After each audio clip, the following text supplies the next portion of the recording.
back to the MAB News. I'm Serena Thompson. And I'm Mackenzie Bello, and this is your latest information on pop culture. So, recently, a certain somebody has gotten their face reconstructed, and they look ridiculous as heck. Here's more information about it. Renee Zellweger showed up to the Elle's 21st Annual Woman in Hollywood Awards back on October 20th, and she was pretty unrecognizable. Sources are saying that she got a brow lift, an eyelid lift, and a facelift, and now there's even more rumors that Reese Witherspoon is going to replace her in the next Bridget Jones' Diary movie.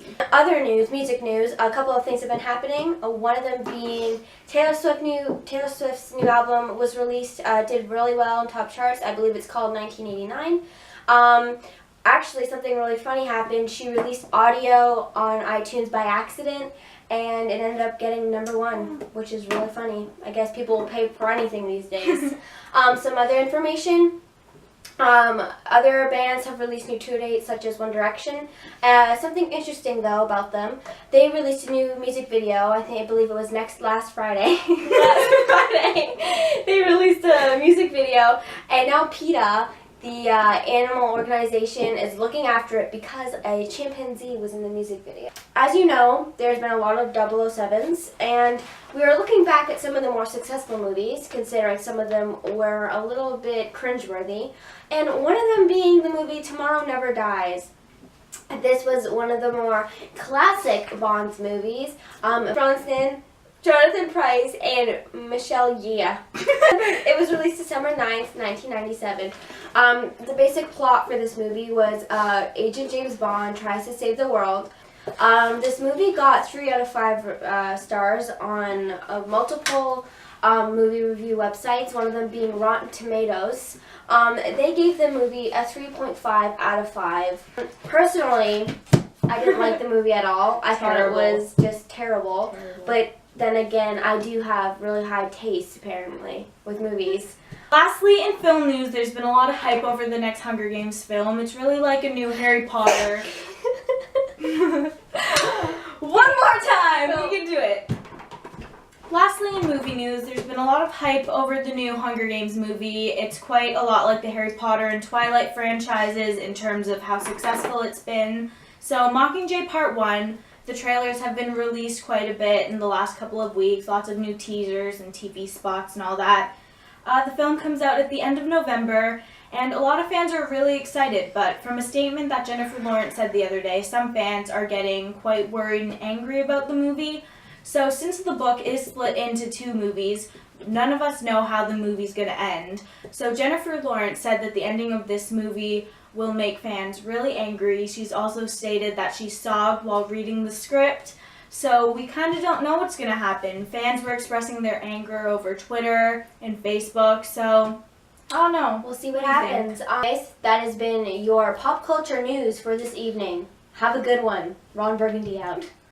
Hi, my name is Sonia Vasovic, and welcome to Sports Daily, where we give you sports on the daily.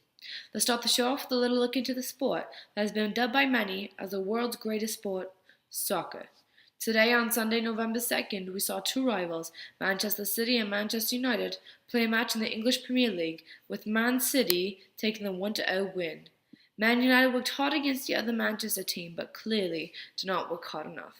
With Man City in 3rd and Man United in 10th during their rocky season, we can only expect disappointment to the former English Premier League champions. Good luck to both. Today, the St. Louis Rams and the San Francisco 49ers play at 4:05 p.m. in Santa Clara, California.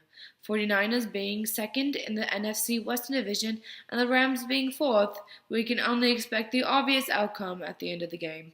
Good luck to both, and tune in tomorrow to see which team took the defeat. Today, Novak Djokovic of Serbia played against Milos Raonic of Canada in the Paris Masters finale. Raonic, being the 7th seed in the tournament, played a tough game as the number 1 seed, Djokovic, ultimately won the title in a 6-2, 6-3 game. Congratulations on yet another win, Djoko. Hello ladies and gentlemen, welcome to TMN News. My name is Mitchell D'Agostino, and today I'm interviewing Clifford Valkai from the mountains of Siberia, Ebola expert. Thank you for coming, Clifford. Thank you. You're very welcome. Yes. Please move closer. Yes, I will. Feel free. Yes. That's okay. So, I think our audience would like to hear some statistics Hello. on Ebola. Yes, Ebola, it was discovered in 1977 in the Democratic Republic of Congo. Okay. It is not transmittable through the air, and for that reason, it is not very easy. You can't catch very easy. It's not spreadable. Okay. Yes. Yes. There is 60% chance that you die from Ebola. You die. Oh. Yes. I like. Yes. This the worst outbreak of Ebola yet that we have seen. Oh. Chingui. Thank you for coming. I like. Okay. Thank you. You're very welcome, sir. Jakshamesh. Okay, yes. Mitchell D'Agostino, TMN News.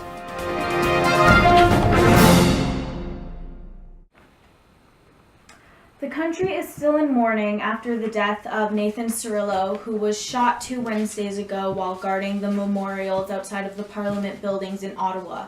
A lot of people are speculating that it was a terrorist attack by the ISIS, who are a terrorist group from the Middle East. A lot of people think that it isn't something to worry about, when I think that it really is. The country has been broken, shaken, and it's not something that usually happens to Canada. Canada doesn't usually seem like a target, but now we are, and some people say that Toronto could be next, and that the country should be worried for our freedom and for what we stand for as a whole.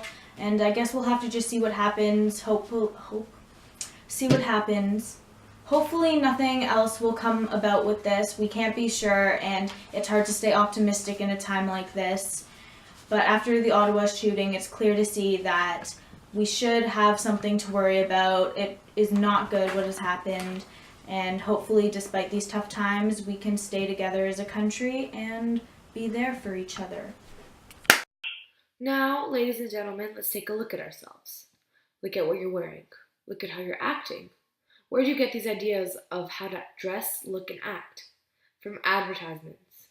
Women, you're lying if you say you don't wish to look like a Victoria's Secret model every time the commercial for the perfect bra comes on. Teenage girls, you're lying if you say you don't follow trends. What about those white Converse you're wearing right now? Do you not feel cool when you see the popular girls wearing them? And boys, do not say that you never wish to look like Zac Efron or Dave Franco every time a girl gushes about them after watching a new movie. These advertisements we see every single day either make or break us as individuals.